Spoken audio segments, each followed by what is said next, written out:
Welcome, welcome, boys. In this video, we're going to see, can you fold your Crown Vic mirrors?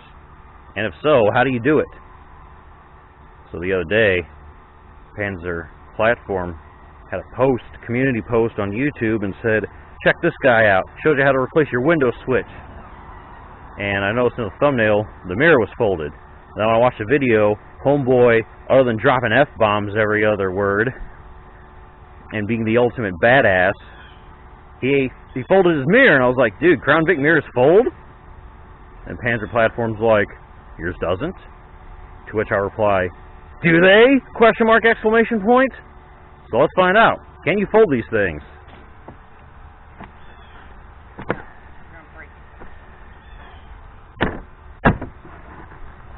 Hey, what do you know? They do fold. I'll be damned. Passenger side? Alright, boys, passenger side. Huh. What will they think of next? Alright, that's how you fold the side mirrors on your 2002 Crown Vic, and probably other Panther platforms. Thanks for watching, boys. Peace.